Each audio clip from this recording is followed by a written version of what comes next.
छत्र दे मालिक पातशाहां दे पातशाह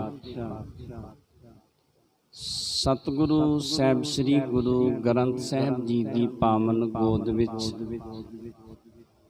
जुड़ मिल बैठे वड भागी सत संगी जनों, आप वड भागे हो जो हर रोज की तरह गुर इतिहास की कथा श्रवण करन वास्ते सतगुरां दी पावन गोद विच जुड़ मिल बैठे हो। आप जी ने इस तो पहले प्रसंग दे भी श्रवण कीता है, जिस वेले सतगुरु साहिब श्री गुरु हरगोबिंद पातशाह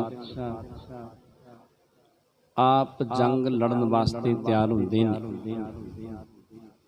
उस वेले सतगुरु साहिब श्री गुरु हरगोबिंद पातशाह दे दो प्यार वाले सिख भाई शक्तू ते भाई परशुराम इन्हां ने सतगुरां दे चरणां दे विच बेनती कीती। कहन लगे, सतगुरु जी तुसीं किरपा करके साडा जंग वेखना करो। सतगुरु जी तुहाडी किरपा दे नाल, तुहाडी बख्शिश दे नाल ਇਹ ਤੇ ਵਿਚਾਰੇ ਕੀ ਨੇ, जे तुहाडी बख्शिश हो जावे ते लाहौर ते दिल्ली नूं भी असीं सतगुरु जी जित के आ सकते हैं। शाहजहां बादशाह वर्गे जिहड़े बादशाह ने उन्हां नूं असीं खत्म कर सकते हैं। ये विचारा साडे सामने की है। जदों इस तरह के बचन कीते, सतगुरु जी ने आग्ञा दे दी। सतगुरु साहिब श्री गुरु हरगोबिंद पातशाह की आग्ञा लैके इन्हां ने जंग शुरू कर दिता।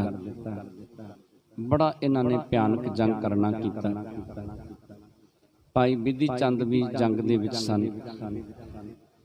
जिस वेले अब्दुल खान दा पुत्र नबी बख्श मैदान दे विच आया, इन्हें अपने एक पासे चंदू दा पुत्र ते दूसरे पासे किरण भगवान दास दा पुत्र इन्हां नूं रखना कीता। ते जिस वेले ये मैदान दे विच आए ते की वेखदे ने कि भाई बिधि चंद जिथे जंग लड़दे सन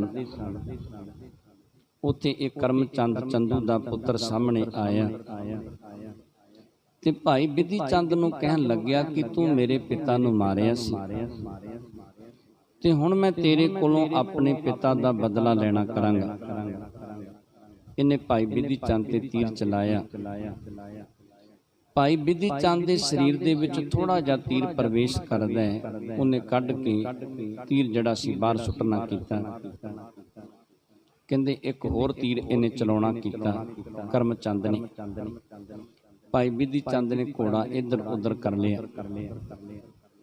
उस तो बाद दे विच भाई बिधि चंद ने तीर जदों चलाया ना, भाई बिधि चंद दा तीर इहदे घोड़े दे मत्थे ते लगदा है ते घोड़े दे विचों दी पार हो जांदा है।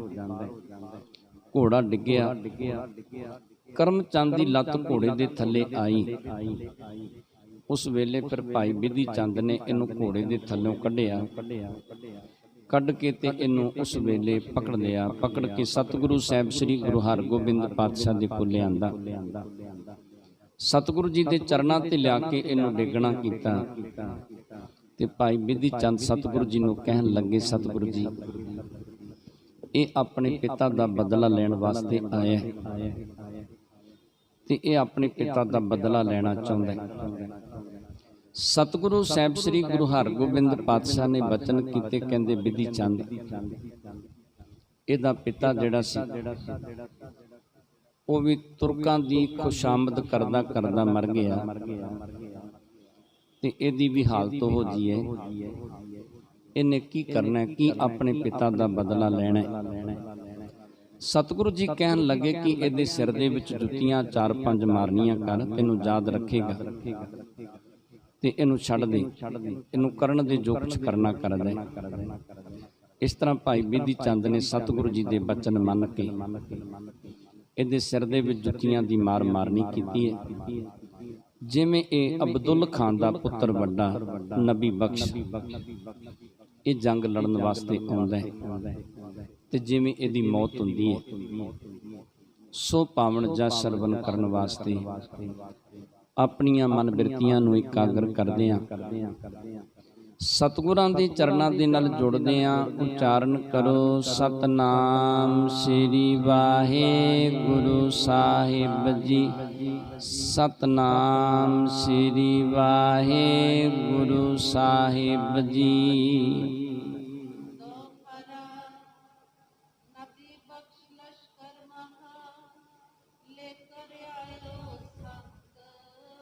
ਨਬੀ ਬਖਸ਼ ਬਹੁਤ ਸਾਰੀਆਂ ਫੌਜਾਂ ਲੈ ਕੇ ਸਤਿਗੁਰੂ ਜੀ ਦੇ ਨਾਲ ਜੰਗ ਕਰਨ ਵਾਸਤੇ ਆਇਆ।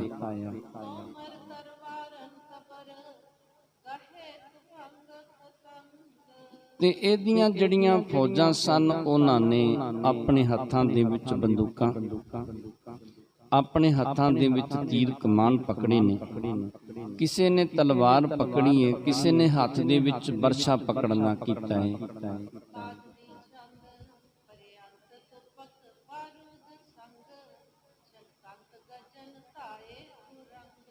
ਤੇ ਉਸ ਵੇਲੇ ਇਹ ਕੀ ਕਰਦੇ ਨੇ, ਬੰਦੂਕਾਂ ਨੂੰ ਹੱਥ ਦੇ ਵਿੱਚ ਲੈਂਦੇ ਨੇ, ਉਹਦੇ ਵਿੱਚ ਬਰੂਦ ਭਰਦੇ ਨੇ ਤੇ ਗੱਜ ਦੇ ਨਾਲ ਠੋਕਣਾ ਕਰਦੇ ਨੇ।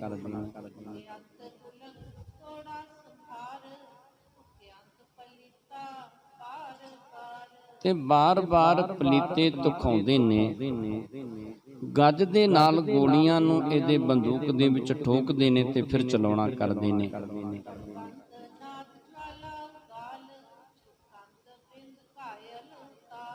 ਤੇ ਜਿਸ ਵੇਲੇ ਫਿਰ ਬੰਦੂਕ ਦੇ ਵਿੱਚੋਂ ਗੋਲੀ ਚੱਲਦੀ ਹੈ, ਉਸ ਵੇਲੇ ਬੜੀ ਭਿਆਨਕ ਆਵਾਜ਼ ਆਉਂਦੀ ਹੈ ਤੇ ਜਿਸ ਸੂਰਮੇ ਨੂੰ ਜਾ ਕੇ ਗੋਲੀ ਲੱਗਦੀ ਹੈ, ਉਹਦੀ ਮੌਤ ਹੋ ਜਾਂਦੀ ਹੈ।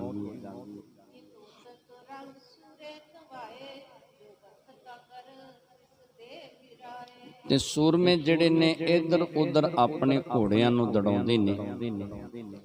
ਜਿਹੜਾ ਅੱਗੇ ਵੱਧਦਾ ਹੈ, ਉਹਨੂੰ ਉਸ ਵੇਲੇ ਗੋਲੀ ਮਾਰ ਕੇ ਮਾਰਨਾ ਕਰਦੇ ਨੇ।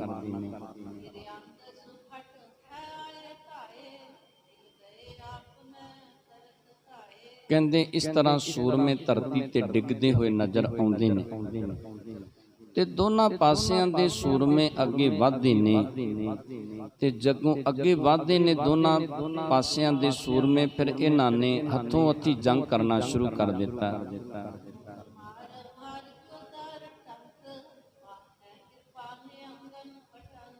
ਉਸ ਵੇਲੇ ਸੂਰਮੇ ਆਪਣੇ ਮੁਖ ਤੋਂ ਮਾਰ ਲੋ ਆਖਦੇ ਨੇ ਤੇ ਇਸ ਤਰ੍ਹਾਂ ਸੂਰਮੇ ਇੱਕ ਦੂਜੇ ਤੇ ਵਾਰ ਕਰਦੇ ਨੇ ਤੇ ਧਰਤੀ ਤੇ ਡਿੱਗਣਾ ਕਰਦੇ ਨੇ।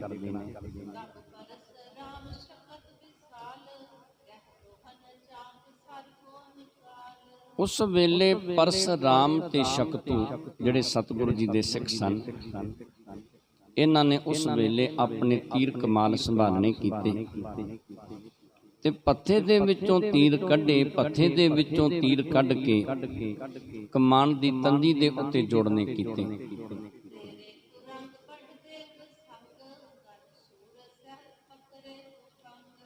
ਤੇ ਕਹਿੰਦੇ ਫਿਰ ਉਸ ਵੇਲੇ ਆਪਣੇ ਘੋੜੇ ਇਹਨਾਂ ਨੇ ਪ੍ਰੇਰੇ ਤੇ ਘੋੜਿਆਂ ਨੂੰ ਦੜਾਉਂਦੇ ਹੋਏ ਜਿਸ ਪਾਸਿਓਂ ਨਬੀ ਖਾਂ ਆਉਂਦਾ ਸੀ, ਨਬੀ ਬਖਸ਼ ਇਹਦਾ ਅਬਦੁੱਲ ਖਾਨ ਦਾ ਵੱਡਾ ਪੁੱਤਰ ਆਉਂਦਾ ਸੀ, ਉਸ ਪਾਸੇ ਨੂੰ ਜਾਂਦੇ ਨੇ ਤੇ ਸਤਿਗੁਰੂ ਜੀ ਦੇ ਜਿਹੜੇ ਸੂਰਮੇ ਨੇ, ਇਹਨਾਂ ਦੇ ਕੋਲ ਉਸ ਵੇਲੇ ਹੱਥਾਂ ਦੇ ਵਿੱਚ ਬੰਦੂਕਾਂ ਪਕੜੀਆਂ ਨੇ।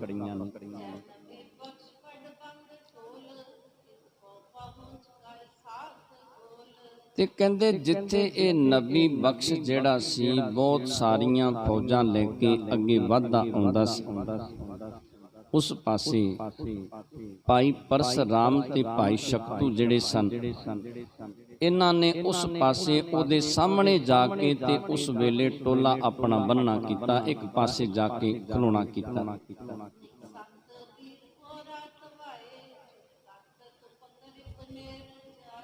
ਤੇ ਸੂਰਮੇ ਕੀ ਕਰਦੇ ਨੇ, ਉਸ ਵੇਲੇ ਤੋੜਾ ਤਖਾਉਂਦੇ ਨੇ ਤੇ ਬੰਦੂਕਾਂ ਦੀਆਂ ਗੋਲੀਆਂ ਇਹਨਾਂ ਦੇ ਨੇੜੇ ਜਾ ਕੇ ਚਲਾਉਂਦੇ ਨੇ।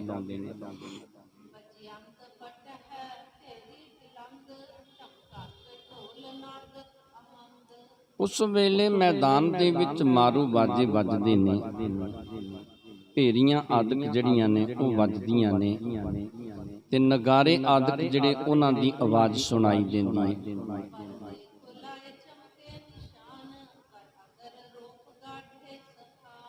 ਤੇ ਕਹਿੰਦੇ ਦੋਨਾਂ ਪਾਸਿਆਂ ਦੇ ਸੂਰਮਿਆਂ ਨੇ ਕੀ ਕੀਤਾ, ਜਿਹੜੇ ਇਹਨਾਂ ਦੇ ਹੱਥਾਂ ਦੇ ਵਿੱਚ ਝੰਡੀਆਂ ਆਦਿਕ ਸਨ ਉਹਨਾਂ ਦੇ ਫਰਰੇ ਖੋਲ ਦਿੱਤੇ ਤੇ ਉਹਨਾਂ ਨੂੰ ਧਰਤੀ ਦੇ ਉੱਤੇ ਗੱਡਣਾ ਕੀਤਾ।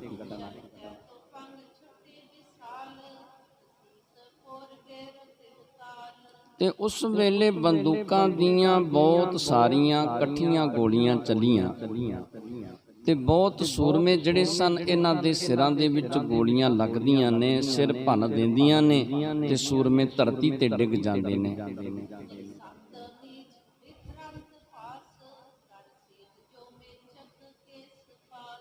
ਉਸ ਵੇਲੇ ਕੀ ਹੁੰਦਾ ਹੈ ਕਿ ਸੂਰਮੇ ਦੇ ਸਿਰ ਦੇ ਵਿੱਚੋਂ ਉਸ ਵੇਲੇ ਮਿੱਝ ਨਿਕਲਦੀ ਹੈ। ਜਿਹੜੇ ਕਾਲੇ ਰੰਗ ਦੇ ਵਾਲ ਨੇ ਉਹ ਵੀ ਸਫੈਦ ਉਸ ਵੇਲੇ ਮਿੱਝ ਦੇ ਨਾਲ ਹੋ ਜਾਂਦੇ ਨੇ।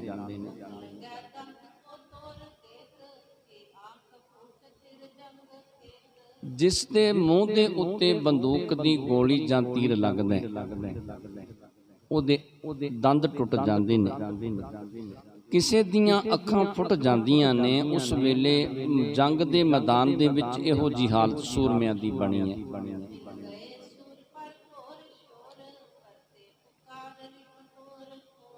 ਤੇ ਉਸ ਵੇਲੇ ਸੂਰਮੇ ਪੁਕਾਰ ਕਰਦੇ ਨੇ, ਮਾਰ ਲੋ ਆਖਦੇ ਨੇ। ਦੋਨਾਂ ਪਾਸਿਆਂ ਦੇ ਸੂਰਮੇ ਜਿਹੜੇ ਨੇ ਆਪਸ ਦੇ ਵਿੱਚ ਜੰਗ ਕਰਨ ਦੇ ਲਈ ਮਿਲ ਗਏ ਨੇ।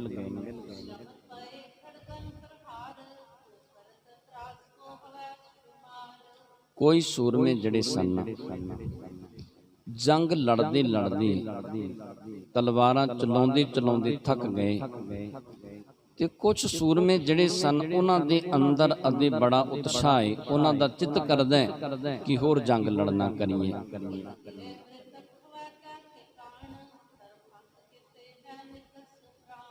ਤੇ ਕੁਝ ਸੂਰਮੇ ਜਿਹੜੇ ਸਨ ਘੋੜਿਆਂ ਤੋਂ ਥੱਲੇ ਡਿੱਗੇ ਤੇ ਉਹਨਾਂ ਦੀ ਮੌਤ ਹੋ ਗਈ।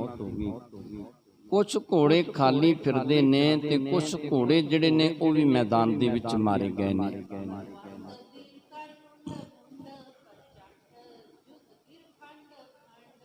ਤੇ ਜਿਹੜੇ ਬਹਾਦਰ ਸੂਰਮੇ ਨੇ ਉਹਨਾਂ ਦੇ ਸਰੀਰ ਦੇ ਟੁਕੜੇ ਹੋ ਜਾਂਦੇ ਨੇ, ਪਰ ਫਿਰ ਵੀ ਉਹ ਜੰਗ ਲੜਨ ਤੋਂ ਨਹੀਂ ਹਟਦੇ। ਜਿੰਨਾ ਚਿਰ ਉਹਨਾਂ ਦੇ ਸਰੀਰ ਦੇ ਵਿੱਚ ਸਵਾਸ ਚੱਲਦੇ ਨੇ ਉਹਨਾਂ ਚਿਰ ਉਹ ਜੰਗ ਲੜੀ ਜਾਂਦੇ ਨੇ।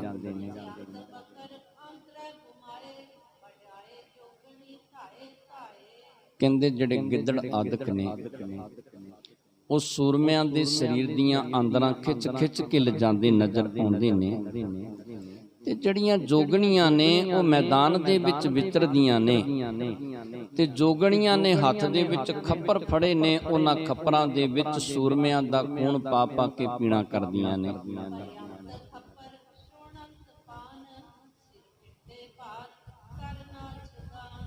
ਤੇ ਜਿਹੜੀਆਂ ਜੋਗਣੀਆਂ ਨੇ ਇਹਨਾਂ ਦੇ ਸਿਰ ਖਿਲਰੇ ਨੇ। ਉਸ ਵੇਲੇ ਮੈਦਾਨ ਦੇ ਵਿੱਚ ਭਵਾਲੀ ਲੈਂਦੀਆਂ ਨੇ, ਨੱਚਦੀਆਂ ਨੇ ਤੇ ਖੂਨ ਦੇ ਖੱਪਰ ਭਰ ਕੇ ਇਹ ਜੋਗਣੀਆਂ ਪੀ ਕੇ ਡਕਾਰ ਲੈਂਦੀਆਂ ਨੇ।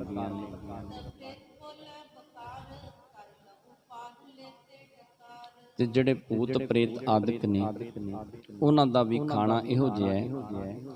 ਉਹ ਕਹਿੰਦੇ ਸੂਰਮਿਆਂ ਦਾ ਖੂਨ ਪੀਂਦੇ ਨੇ, ਡਕਾਰ ਲੈਂਦੇ ਨੇ, ਬੜੇ ਖੁਸ਼ ਹੁੰਦੇ ਨੇ।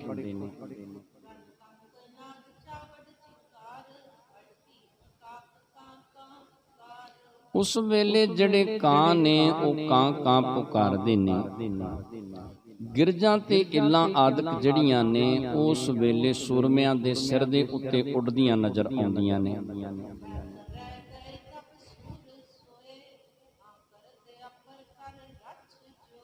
ਤੇ ਕੁਝ ਸੂਰਮੇ ਜਿਹੜੇ ਸਨ ਉਹ ਜੰਗ ਲੜਦੇ ਜਦੋਂ ਉਹਨਾਂ ਦੇ ਘੋੜੇ ਮਰੇ ਉਹ ਘੋੜਿਆਂ ਦੇ ਥੱਲੇ ਦੱਬੇ ਗਏ ਤੇ ਉਹ ਉੱਚੀ ਉੱਚੀ ਪੁਕਾਰ ਕਰਦੇ ਨੇ ਕਿ ਸਾਨੂੰ ਘੋੜਿਆਂ ਦੇ ਥੱਲਿਓਂ ਕੱਢਣਾ ਕਰੋ, ਸਾਡਾ ਬਚਾਅ ਕਰਨਾ ਕਰੋ। ਇਸ ਤਰ੍ਹਾਂ ਉਹ ਜਿਹੜੇ ਸੂਰਮੇ ਜੰਗ ਦੇ ਵਿੱਚ ਵਿਚਰਦੇ ਨੇ ਉਹਨਾਂ ਨੂੰ ਪੁਕਾਰ ਪੁਕਾਰ ਕੇ ਆਪਣੇ ਕੋਲ ਬੁਲਾਉਣ ਦਾ ਯਤਨ ਕਰਦੇ ਨੇ।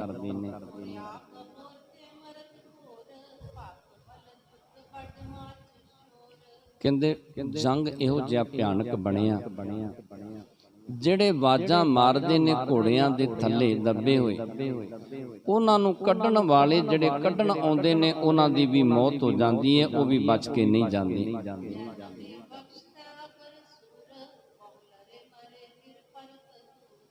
ਤੇ ਕਹਿੰਦੇ ਜਿਹੜਾ ਨਬੀ ਬਖਸ਼ ਸੀ ਨਾ, ਇਹ ਬੜਾ ਬਹਾਦਰ ਸੀ, ਅਬਦੁੱਲ ਖਾਨ ਦਾ ਵੱਡਾ ਪੁੱਤਰ।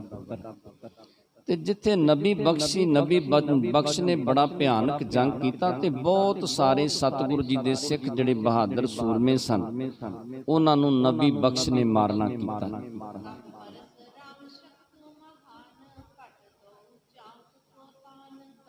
ਤੇ ਜਦੋਂ ਭਾਈ ਸ਼ਕਤੂ ਤੇ ਭਾਈ ਪਰਸਰਾਮ ਨੇ ਵੇਖਿਆ ਨਾ ਕਿ ਨਬੀ ਬਖਸ਼ ਸਤਿਗੁਰੂ ਜੀ ਦੇ ਸੂਰਮਿਆਂ ਨੂੰ ਮਾਰੀ ਜਾਂਦਾ ਹੈ, ਧਰਤੀ ਤੇ ਡਿੱਗੀ ਜਾਂਦਾ ਹੈ, ਉਸ ਵੇਲੇ ਫਿਰ ਇਹਨਾਂ ਨੇ ਕੀ ਕੀਤਾ, ਆਪਣੇ ਜਿਹੜੇ ਤੀਰ ਕਮਾਨ ਸਨ ਉਹਨਾਂ ਦੇ ਵਿੱਚ ਤੀਰ ਜੋੜ ਜੋੜ ਕੇ ਛੱਡਣੇ ਸ਼ੁਰੂ ਕਰ ਦਿੱਤੇ।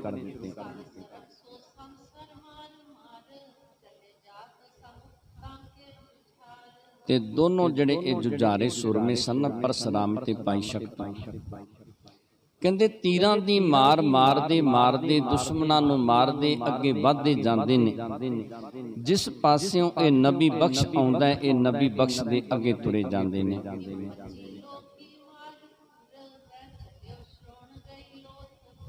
ਇਸ ਤਰ੍ਹਾਂ ਲੋਹੇ ਦੀ ਬੜੀ ਮਾਰ ਵੱਜੀ, ਬਹੁਤ ਸਾਰੇ ਸੂਰਮੇ ਮੈਦਾਨ ਦੇ ਵਿੱਚ ਮਾਰੇ ਗਏ, ਲੋਥਾਂ ਦੇ ਉੱਤੇ ਲੋਥਾਂ ਚੜ ਗਈਆਂ, ਘੋੜੇ ਮਰੇ ਹੋਏ ਜਿਹੜੇ ਨੇ ਉਹ ਸੂਰਮਿਆਂ ਦੇ ਉੱਤੇ ਡਿੱਗੇ ਨਜ਼ਰ ਆਉਂਦੇ ਨੇ।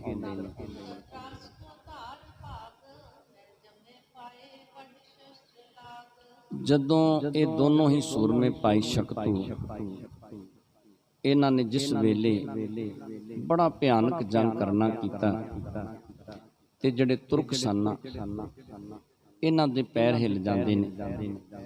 ਉਸ ਵੇਲੇ ਇਹਨਾਂ ਤੁਰਕਾਂ ਨੇ ਮੈਦਾਨ ਦੇ ਵਿੱਚੋਂ ਦੌੜਨਾ ਸ਼ੁਰੂ ਕਰ ਦਿੱਤਾ।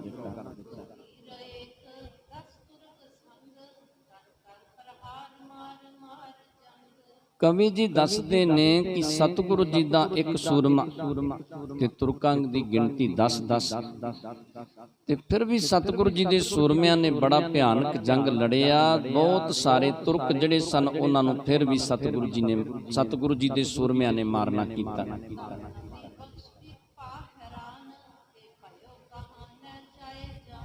ਤੇ ਨਬੀ ਬਖਸ਼ ਜਿਹੜਾ ਪੁੱਤਰ ਸੀ ਨਾ ਅਬਦੁੱਲ ਖਾਨ ਦਾ, ਜਲੰਧਰ ਦੇ ਸੂਬੇ ਦਾ, ਇਹ ਵੇਖ ਵੇਖ ਕੇ ਹੈਰਾਨ ਹੁੰਦਾ ਹੈ ਕਿ ਕੀ ਇਹ ਵਰਤ ਗਿਆ ਹੈ ਕਿ ਸਾਡੇ ਕੋਲ ਬਹੁਤ ਜ਼ਿਆਦੀਆਂ ਫੌਜਾਂ ਨੇ, ਬੜੇ ਬਹਾਦਰ ਸੂਰਮੇ ਨੇ, ਪਰ ਸਾਡੇ ਹੀ ਸੂਰਮੇ ਮਾਰੇ ਜਾਂਦੇ ਨੇ ਜੰਗ ਦੇ ਵਿੱਚ। ਇਹ ਵੇਖ ਵੇਖ ਕੇ ਬੜਾ ਹੈਰਾਨ ਹੁੰਦਾ ਹੈ।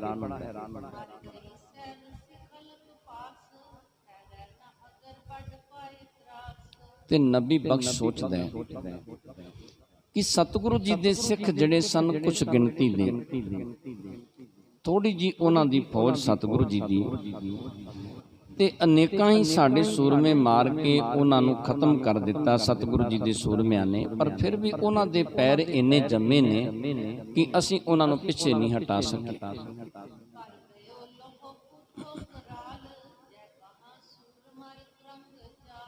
ਉਸ ਵੇਲੇ ਨਬੀ ਬਖਸ਼ ਸੋਚਦਾ ਹੈ, ਇਸ ਤਰ੍ਹਾਂ ਲੱਗਦਾ ਹੈ ਕਿ ਸਾਨੂੰ ਲੋਹਾ ਹੀ ਪੁੱਠਾ ਪੈ ਗਿਆ, ਸਾਡੇ ਸੂਰਮੇ ਮਾਰੇ ਗਏ ਨੇ, ਸਾਡੇ ਹੀ ਘੋੜੇ ਮਾਰੇ ਗਏ ਨੇ, ਸਤਿਗੁਰੂ ਜੀ ਦੇ ਸੂਰਮੇ ਅਜੇ ਵੀ ਅੱਗੇ ਅੜ ਕੇ ਖਲੋਤੇ ਨੇ।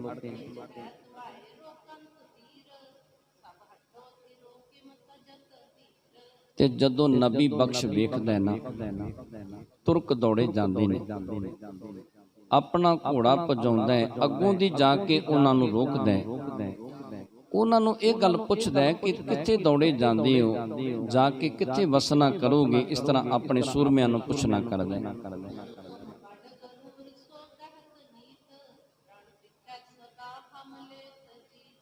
ਤੇ ਫਿਰ ਉਸ ਵੇਲੇ ਇਹ ਨਬੀ ਬਖਸ਼ ਕਹਿਣ ਲੱਗਿਆ ਆਪਣੇ ਸੂਰਮਿਆਂ ਨੂੰ ਕਿ ਤੁਸੀਂ ਨਿਤ ਹੀ ਇਹ ਗੱਲ ਆਖਦੇ ਸੀ ਕਿ ਜਦੋਂ ਕਿਤੇ ਜੰਗ ਲੜਿਆ ਨਾ ਉਸ ਵੇਲੇ ਵਿਖਾਵਾਂਗੇ ਅਸੀਂ ਆਪਣੇ ਹੱਥ, ਉਸ ਵੇਲੇ ਤੁਹਾਨੂੰ ਵਿਖਾਵਾਂਗੇ ਕਿ ਕਿੰਨੇ ਕੁ ਬਹਾਦਰ ਸੂਰਮੇ ਆ, ਸਾਡੇ ਸਾਹਮਣੇ ਕੋਈ ਅਟਕ ਨਹੀਂ ਸਕਦਾ, ਸਾਡੇ ਸਾਹਮਣੇ ਕੋਈ ਰੁਕ ਨਹੀਂ ਸਕਦਾ। ਤੁਸੀਂ ਇਹ ਗੱਲ ਰੋਜ਼ ਆਖਿਆ ਕਰਦੇ ਸੀ, ਨਿਤ ਆਖਿਆ ਕਰਦੇ ਸੀ ਕਿ ਜਦੋਂ ਕਿਤੇ ਜੰਗ ਲੜਿਆ ਤੇ ਉਸ ਵੇਲੇ ਅਸੀਂ ਆਪਣੇ ਹੱਥ ਵਿਖਾਉਣੇ ਕਰਾਂਗੇ।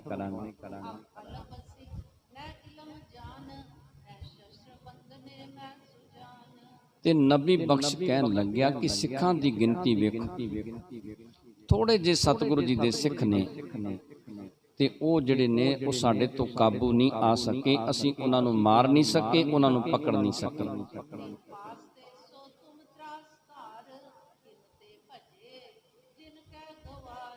ਤੇ ਫਿਰ ਉਸ ਵੇਲੇ ਨਬੀ ਬਖਸ਼ ਆਪਣੇ ਸੂਰਮਿਆਂ ਨੂੰ ਕਹਿਣ ਲੱਗਿਆ ਕਿ ਉਹਨਾਂ ਨੂੰ ਜਿਨ੍ਹਾਂ ਨੂੰ ਤੁਸੀਂ ਗਵਾਰ ਆਖਦੇ ਹੋ, ਜਿਨ੍ਹਾਂ ਨੂੰ ਤੁਸੀਂ ਆਖਦੇ ਹੋ ਕਿ ਇਹਨਾਂ ਨੂੰ ਸ਼ਸਤਰ ਨਹੀਂ ਚਲਾਉਣੇ ਆਉਂਦੇ ਤੇ ਇਹਨਾਂ ਦੇ ਸਾਹਮਣੇ ਤੁਸੀਂ ਅਟਕ ਨਹੀਂ ਸਕੇ, ਇਹਨਾਂ ਦੇ ਸਾਹਮਣੇ ਟਿਕ ਨਹੀਂ ਸਕੇ, ਉਹਨਾਂ ਦੀ ਮਾਰ ਖਾ ਕੇ ਤੇ ਤੁਸੀਂ ਮੈਦਾਨ ਦੇ ਵਿੱਚੋਂ ਦੌੜਦੇ ਨਜ਼ਰ ਆਉਂਦੇ।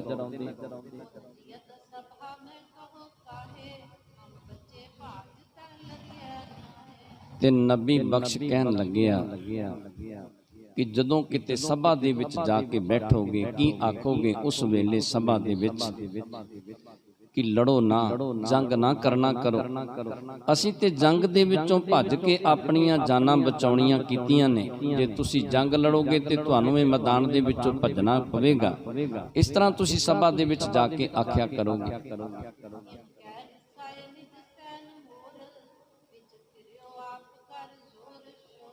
ਉਸ ਵੇਲੇ ਨਬੀ ਬਖਸ਼ ਨੇ ਇਸ ਤਰ੍ਹਾਂ ਬੜੀ ਤਰਕ ਵਾਲੇ ਬਚਨ ਬੋਲ ਕੇ ਤੇ ਆਪਣੀਆਂ ਫੌਜਾਂ ਨੂੰ ਰੋਕਿਆ।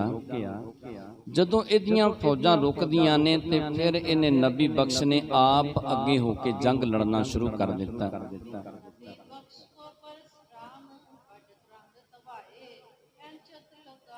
ਕਹਿੰਦੇ ਜਿਸ ਵੇਲੇ ਨਬੀ ਬਖਸ਼ ਨੂੰ ਪਰਸਰਾਮ ਨੇ ਵੇਖਿਆ ਨਾ, ਪਰਸਰਾਮ ਨੇ ਉਸ ਵੇਲੇ ਘੋੜੇ ਦੀਆਂ ਲਗਾਮਾਂ ਪਕੜੀਆਂ ਤੇ ਘੋੜੇ ਨੂੰ ਉਸ ਪਾਸੇ ਪ੍ਰੇਰਿਆ ਜਿਸ ਪਾਸੇ ਨਬੀ ਬਖਸ਼ ਸੀ।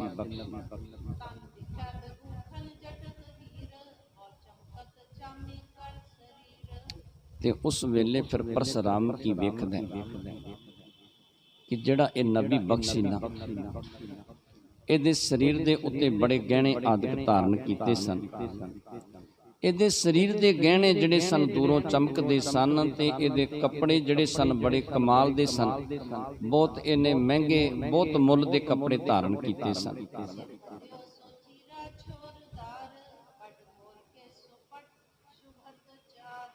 ਤੇ ਕਹਿੰਦੇ ਕਿ ਇਹਦਾ ਜਿਹੜਾ ਸਿਰ ਦੇ ਉੱਤੇ ਚੀਰਾ ਸੀ ਨਾ, ਉਹ ਵੀ ਇਹਨੇ ਬੜੇ ਮੁੱਲ ਦਾ ਬੰਨਿਆ ਸੀ, ਜਿਹੜਾ ਇਹ ਨਬੀ ਬਖਸ਼ ਸੀ।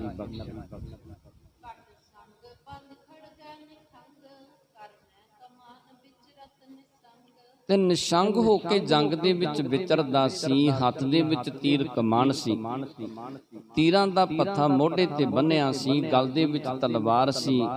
ਤੇ ਕਹਿੰਦੇ ਇਹਨੇ ਆਪਣੇ ਕਮਰ ਕੱਸੇ ਦੇ ਵਿੱਚ ਜਮਦਰ ਆਦਿਕ ਰੱਖਣੀ ਕੀਤੀ ਸੀ ਤੇ ਨਿਸ਼ੰਗ ਹੋ ਕੇ ਬਿਨਾਂ ਕਿਸੇ ਡਰ ਤੋਂ ਜੰਗ ਦੇ ਵਿੱਚ ਵਿਚਰਦਾ ਨਜ਼ਰ ਆਉਂਦਾ ਸੀ।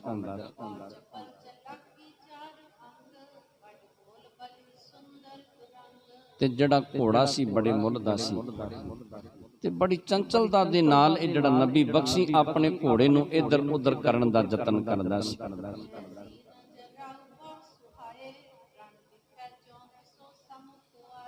ਤੇ ਕਹਿੰਦੇ ਇਹਦੇ ਘੋੜੇ ਦੀ ਜਿਹੜੀ ਕਾਠੀ ਸੀ ਬੜੇ ਮੁੱਲ ਦੀ ਸੀ, ਜਿਹਦੇ ਵਿੱਚ ਹੀਰੇ ਆਦਿਕ ਜਿਹੜੇ ਸਨ ਉਹਨਾਂ ਦੀ ਜੜਤਕਾਰੀ ਕੀਤੀ ਸੀ। ਤੇ ਜਿਸ ਵੇਲੇ ਮੈਦਾਨ ਦੇ ਵਿੱਚ ਨਬੀ ਬਖਸ਼ ਸਭ ਤੋਂ ਅੱਗੇ ਚੱਲ ਕੇ ਆਉਂਦਾ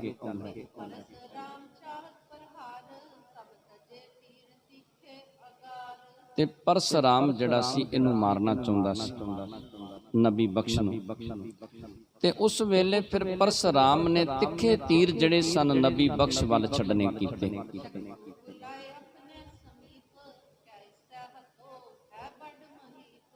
ਤੇ ਉਸ ਵੇਲੇ ਪਰਸਰਾਮ ਨੇ ਭਾਈ ਸ਼ਕਤੂ ਨੂੰ ਆਪਣੇ ਕੋਲ ਬੁਲਾਇਆ ਤੇ ਸ਼ਕਤੂ ਨੂੰ ਆਪਣੇ ਕੋਲ ਬੁਲਾ ਕੇ ਕਹਿਣਾ ਕੀਤਾ ਕਿ ਇਹ ਬੜਾ ਵੱਡਾ ਰਾਜਾ ਨਜ਼ਰ ਆਉਂਦਾ ਹੈ, ਸਭ ਤੋਂ ਪਹਿਲਾਂ ਇਹਨੂੰ ਮਾਰਨਾ ਕਰੀਏ, ਸਭ ਤੋਂ ਪਹਿਲਾਂ ਇਹਨੂੰ ਖਤਮ ਕਰਨਾ ਕਰੀਏ ਤੇ ਫੌਜਾਂ ਦੇ ਨਾਲ ਫਿਰ ਦੋ ਹੱਥ ਕਰਨੇ ਕਰਾਂਗੇ।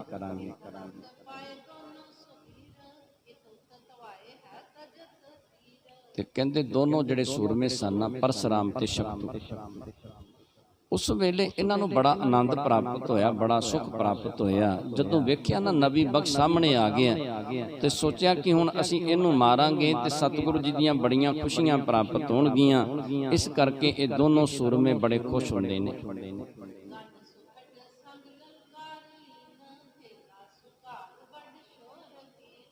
ਤੇ ਫਿਰ ਕਹਿੰਦੇ ਇਹਨਾਂ ਨੇ ਇਹਨੂੰ ਘੇਰਨਾ ਕੀਤਾ, ਹੱਲਾ ਕੀਤਾ ਤੇ ਉਸ ਵੇਲੇ ਇਹ ਸ਼ਕਤੂ ਤੇ ਪਰਸਰਾਮ ਦੇ ਸਾਹਮਣੇ ਆ ਜਾਂਦੇ ਨੇ।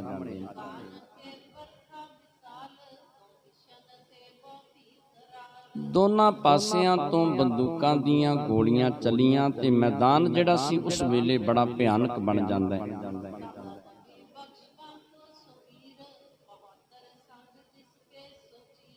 ਤੇ ਕਹਿੰਦੇ ਜਿਹੜਾ ਨਬੀ ਬਖਸ਼ ਸੀ ਨਾ, ਇਹ ਬੜਾ ਬਹਾਦਰ ਸੂਰਮਾ ਸੀ, ਬੜੀ ਤਾਕਤ ਸੀ ਨਬੀ ਬਖਸ਼ ਦੇ ਵਿੱਚ। ਤੇ ਨਬੀ ਬਖਸ਼ ਦੇ ਸਰੀਰ ਦੇ ਉੱਤੇ ਜਿਹੜੀ ਪੁਸ਼ਾਕ ਧਾਰਨ ਕੀਤੀ ਸੀ ਉਹਦੇ ਉੱਤੇ ਬਹੁਤ ਸਾਰਾ ਅਤਰ ਤੇ ਗੁਲੇਲ ਆਦਿ ਕਿਸ ਨੇ ਪਾਉਣਾ ਕੀਤਾ ਸੀ।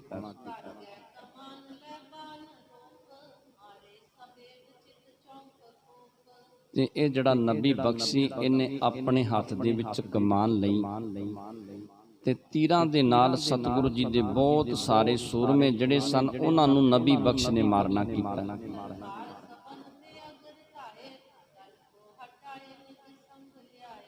ਤੇ ਕਹਿੰਦੇ ਆਪਣੇ ਦਲ ਨੂੰ ਹਟਾ ਕੇ ਉਹਨਾਂ ਨੂੰ ਪ੍ਰੇਰ ਕੇ ਅੱਗੇ ਲੈ ਕੇ ਆਇਆ ਤੇ ਨਬੀ ਬਖਸ਼ ਇਹਨਾਂ ਸਭ ਤੋਂ ਅੱਗੇ ਲੱਗਿਆ ਤੇ ਆਪਣੀਆਂ ਫੌਜਾਂ ਨੂੰ ਇਹਨੇ ਪਿੱਛੇ ਲਾਉਣਾ ਕੀਤਾ।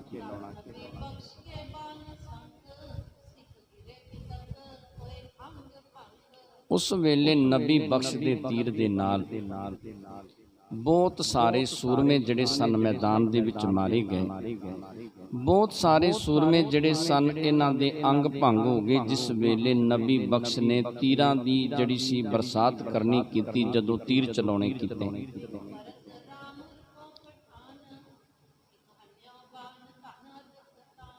ਤੇ ਕਹਿੰਦੇ ਫਿਰ ਉਸ ਵੇਲੇ ਇਹਨੂੰ ਪਠਾਨ ਨੂੰ ਨਬੀ ਬਖਸ਼ ਨੂੰ ਵੇਖ ਕੇ ਨਾ ਪਰਸਰਾਮ ਨੇ ਆਪਣਾ ਤੀਰ ਜਿਹੜਾ ਸੀ ਇਹਦੇ ਵੱਲ ਚਲਾਉਣਾ ਕੀਤਾ।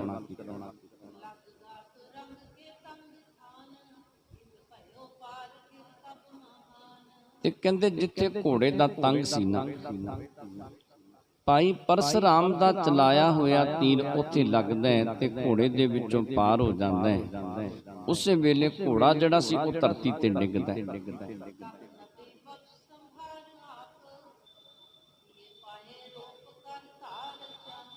ਉਸ ਵੇਲੇ ਜਿਹੜਾ ਇਹ ਨਬੀ ਬਖਸ਼ ਸੀ ਨਾ, ਇਹਨੇ ਆਪਣੇ ਆਪ ਨੂੰ ਸੰਭਾਲਿਆ ਤੇ ਫਿਰ ਕਹਿੰਦੇ ਆਪਣੀ ਕਮਾਨ ਦੇ ਵਿੱਚ ਤੀਰ ਜੋੜ ਕੇ ਇਸਨੇ ਚਲਾਉਣੇ ਸ਼ੁਰੂ ਕਰ ਦਿੱਤੇ।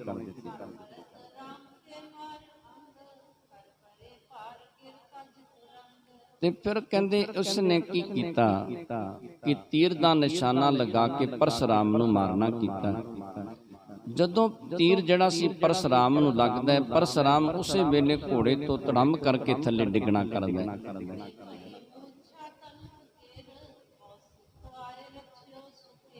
ਉਸ ਵੇਲੇ ਕਹਿੰਦੇ ਇਹਦਾ ਤਨਖ ਜਿਹੜਾ ਸੀ ਡਿੱਗ ਜਾਂਦਾ ਹੈ ਤੇ ਪਰਸਰਾਮ ਨੂੰ ਮੂਰਛਾ ਹੋ ਗਈ, ਇਹਨੂੰ ਕੋਈ ਸੁਰਤ ਨਾ ਰਹੀ ਜਿਸ ਵੇਲੇ ਇਹ ਤੀਰ ਲੱਗਦਾ ਹੈ।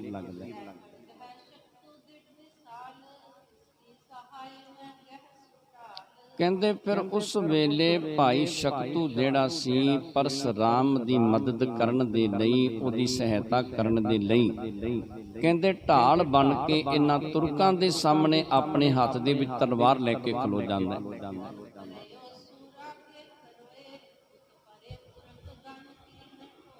ਉਸ ਵੇਲੇ ਕਹਿੰਦੇ ਤੁਰਕ ਜਿਹੜੇ ਸਨ ਸਾਰੇ ਇਕੱਠੇ ਹੋ ਗਏ ਤੇ ਭਾਈ ਸ਼ਕਤੂ ਜਿਹੜਾ ਸੀ ਇਹਨਾਂ ਦੇ ਅੱਗੇ ਖਲੋਤਾ ਰਿਹਾ, ਇਹਨਾਂ ਤੋਂ ਪਿੱਛੇ ਨਹੀਂ ਹਟਿਆ। ਇਹਨਾਂ ਨੇ ਆਪਣੀ ਸਾਰੀ ਤਾਕਤ ਲਾ ਦਿੱਤੀ ਪਰ ਭਾਈ ਸ਼ਕਤੂ ਨੂੰ ਪਿੱਛੇ ਨਾ ਹਟਾ ਸਕੇ।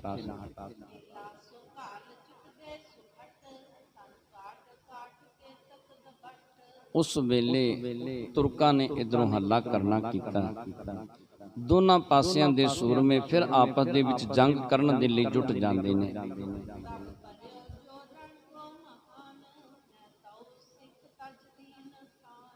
ਤੇ ਕਹਿੰਦੇ ਬੜਾ ਉਸ ਵੇਲੇ ਰੌਲਾ ਪਿਆ, ਬੜਾ ਭਿਆਨਕ ਜੰਗ ਹੋਇਆ। ਪਰ ਜਿਹੜੇ ਸਤਿਗੁਰੂ ਜੀ ਦੇ ਸਿੱਖ ਸਨ, ਕਹਿੰਦੇ ਇਹਨਾਂ ਨੇ ਆਪਣਾ ਉਸ ਵੇਲੇ ਥਾਂ ਜਿਹੜਾ ਸੀ ਉਸ ਨੂੰ ਨਹੀਂ ਛੱਡਿਆ। ਜਿੱਥੇ ਇੱਕ ਖਲੋਤੇ ਸਨ, ਕਬਜ਼ਾ ਕਰਕੇ ਉਸ ਸਥਾਨ ਦੇ ਉੱਤੇ ਗੁਰੂ ਦੇ ਸਿੱਖ ਖਲੋਤੇ ਰਹੇ।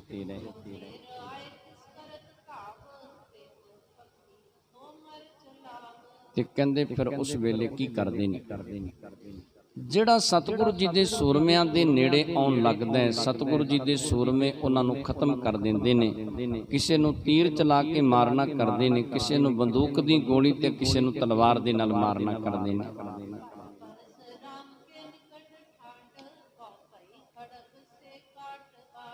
ਉਸ ਵੇਲੇ ਜਿਹੜੇ ਸਤਿਗੁਰੂ ਜੀ ਦੇ ਸੂਰਮੇ ਸਨ, ਉਹ ਪਰਸਰਾਮ ਦੇ ਕੋਲ ਖਲੋਂਦੇ ਨੇ, ਪਰਸਰਾਮ ਦੀ ਰਖਵਾਲੀ ਕਰਦੇ ਨੇ। ਤੇ ਕਹਿੰਦੇ ਇੱਥੇ ਬੜੀ ਕਟਾ ਵੱਢ ਹੋਈ, ਬਹੁਤ ਸਾਰੇ ਸੂਰਮੇ ਇਸ ਸਥਾਨ ਤੇ ਮਾਰੇ ਗਏ।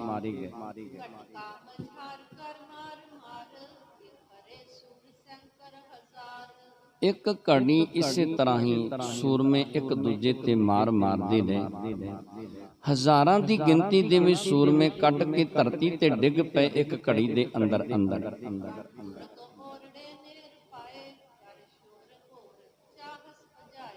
ਉਸ ਵੇਲੇ ਜਿਹੜੇ ਤੁਰਕ ਸਨ, ਕਹਿੰਦੇ ਉਰੜ ਕੇ ਪੈ ਗਏ। ਤੇ ਜਿਹੜੇ ਤੁਰਕ ਸੀ, ਇਹਨਾਂ ਨੇ ਬੜਾ ਸ਼ੋਰ ਮਚਾਉਣਾ ਕੀਤਾ। ਇਹ ਚਾਹੁੰਦੇ ਸਨ ਕਿ ਜਦੋਂ ਅਸੀਂ ਰੌਲਾ ਪਾਵਾਂਗੇ, ਸਾਡੇ ਰੌਲੇ ਨੂੰ ਸੁਣ ਕੇ ਸਤਿਗੁਰੂ ਜੀ ਦੇ ਸੂਰਮੇ ਜਿਹੜੇ ਉਹ ਡਰਦੇ ਹੋਏ ਦੌੜ ਜਾਣਗੇ।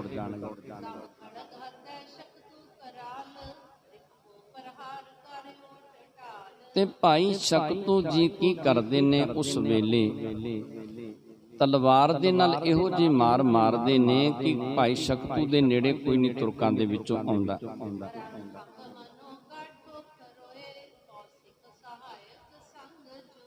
ਉਸ ਵੇਲੇ ਭਾਈ ਸ਼ਕਤੂ ਦੀ ਮਦਦ ਕਰਨ ਵਾਸਤੇ ਬਹੁਤ ਗੁਰੂ ਦੇ ਪਿਆਰ ਵਾਲੇ ਸਿੱਖ ਨਾਲ ਸਨ।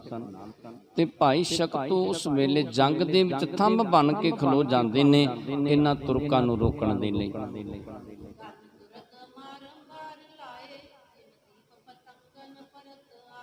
ਕਹਿੰਦੇ ਤੁਰਕਾਂ ਨੂੰ ਮਾਰ ਕੇ ਅੰਬਾਰ ਕਹਿੰਦੇ ਬਹੁਤ ਵੱਡਾ ਢੇਰ ਲਾ ਦਿੱਤਾ। ਕਹਿੰਦੇ ਜਿਸ ਤਰ੍ਹਾਂ ਨਾ ਦੀਵਾ ਜਗਦਾ ਹੋਵੇ ਤੇ ਪਤੰਗੇ ਉਹਦੇ ਉੱਤੇ ਆਉਂਦੇ ਨੇ, ਪਤੰਗੇ ਮਰ ਕੇ ਉਹਨਾਂ ਦਾ ਢੇਰ ਲੱਗ ਜਾਂਦਾ ਹੈ। ਇਸੇ ਤਰ੍ਹਾਂ ਹੀ ਭਾਈ ਸ਼ਕਤੂ ਦੇ ਉੱਤੇ ਵਾਰ ਕਰਨ ਵਾਸਤੇ ਤੁਰਕ ਆਉਂਦੇ ਨੇ, ਪਰ ਇਹ ਤੁਰਕ ਮਾਰੇ ਜਾਂਦੇ ਨੇ। ਚਾਰੇ ਪਾਸੇ ਤੁਰਕਾਂ ਦਾ ਮਰਿਆ ਹੋਇਆਂ ਦਾ ਢੇਰ ਲੱਗ ਜਾਂਦਾ ਹੈ।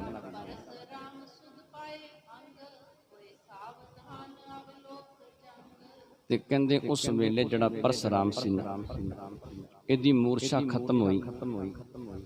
ਪਰਸਰਾਮ ਨੂੰ ਉਸ ਵੇਲੇ ਆਪਣੀ ਸੁਰਤ ਆਈ ਤੇ ਪਰਸਰਾਮ ਉੱਠਿਆ, ਇਹਨੇ ਫਿਰ ਜੰਗ ਕਰਨਾ ਸ਼ੁਰੂ ਕਰ ਦਿੱਤਾ।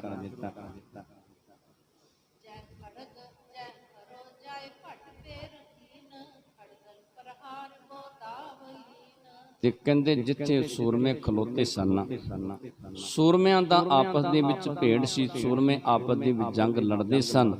ਪਰਸਰਾਮ ਫਿਰ ਉੱਥੇ ਪਹੁੰਚ ਕੇ ਜੰਗ ਕਰਨਾ ਸ਼ੁਰੂ ਕਰ ਦਿੱਤਾ।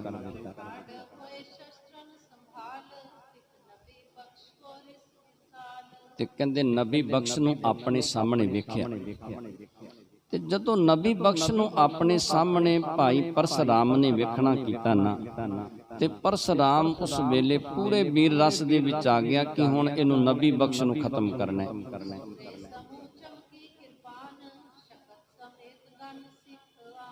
ਤੇ ਕਹਿੰਦੇ ਸੂਰਮੇ ਇੱਕ ਦੂਜੇ ਦੇ ਸਾਹਮਣੇ ਹੋਏ, ਤਲਵਾਰਾਂ ਚਮਕੀਆਂ। ਤੇ ਭਾਈ ਸ਼ਕਤੂ ਵੀ ਉਸ ਵੇਲੇ ਤਲਵਾਰ ਲੈ ਕੇ ਤੁਰਕਾਂ ਦੇ ਨਾਲ ਜੰਗ ਕਰਦੇ ਨੇ।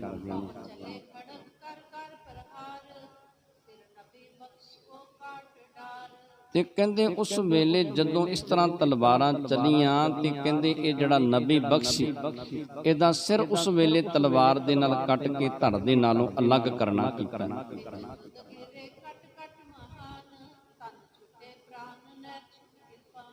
ਤੇ ਸੂਰਮੇ ਜਿਹੜੇ ਸਨ ਉਸ ਵੇਲੇ ਮੈਦਾਨ ਦੇ ਵਿੱਚ ਡਿੱਗਦੇ ਨੇ, ਅੰਗ ਕੱਟੇ ਜਾਂਦੇ ਨੇ, ਪਰ ਕਹਿੰਦੇ ਤਲਵਾਰਾਂ ਆਪਣੇ ਹੱਥਾਂ ਦੇ ਵਿੱਚੋਂ ਨਹੀਂ ਛੱਡਦੇ। ਇੰਨੀ ਬਹਾਦਰੀ ਦੇ ਨਾਲ ਸੂਰਮੇ ਜੰਗ ਲੜਦੇ ਨੇ।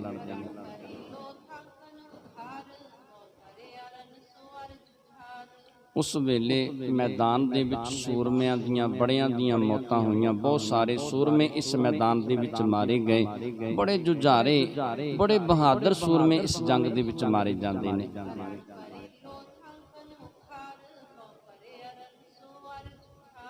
ਤੇ ਕਹਿੰਦੇ ਉਸ ਵੇਲੇ ਬਹੁਤ ਸਾਰੇ ਸੂਰਮੇ ਜਿਹੜੇ ਜੁਝਾਰੇ ਸਨ, ਇੱਕ ਦੂਜੇ ਦੇ ਨਾਲ ਲੜਨ ਵਾਸਤੇ ਤਿਆਰ ਹੋਏ ਨੇ।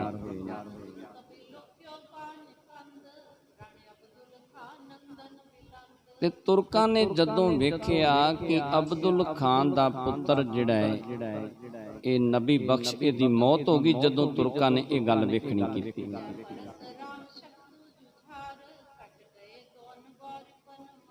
ਤੇ ਬਹੁਤ ਸਾਰੇ ਤੁਰਕ ਜਿਹੜੇ ਸਨ ਇਹਨਾਂ ਨੇ ਇਕੱਠਿਆਂ ਨੇ ਉਸ ਵੇਲੇ ਹਮਲਾ ਕਰਨਾ ਕੀਤਾ। ਭਾਈ ਸ਼ਕਤੂ ਤੇ ਭਾਈ ਪਰਸਰਾਮ ਜਿਹੜੇ ਸਨ, ਇਹ ਤਲਵਾਰਾਂ ਦੇ ਨਾਲ ਇਹਨਾਂ ਦੇ ਸਰੀਰ ਉਸ ਵੇਲੇ ਕੱਟੇ ਗਏ।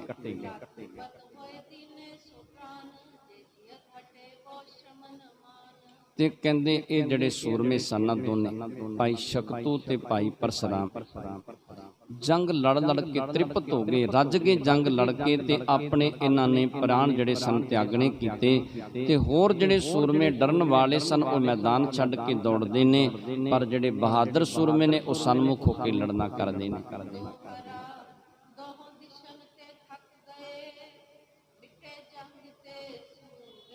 ਸੂਰਮੇ ਦੋਨਾਂ ਦਿਸ਼ਾਵਾਂ ਦੀ ਜੰਗ ਲੜਦੇ ਲੜਦੇ ਥੱਕ ਜਾਂਦੇ ਨੇ ਤੇ ਮਿਟ ਜਾਂਦੇ ਨੇ, ਪਿੱਛੇ ਪਿੱਛੇ ਸੂਰਮੇ ਹੋ ਜਾਂਦੇ ਨੇ।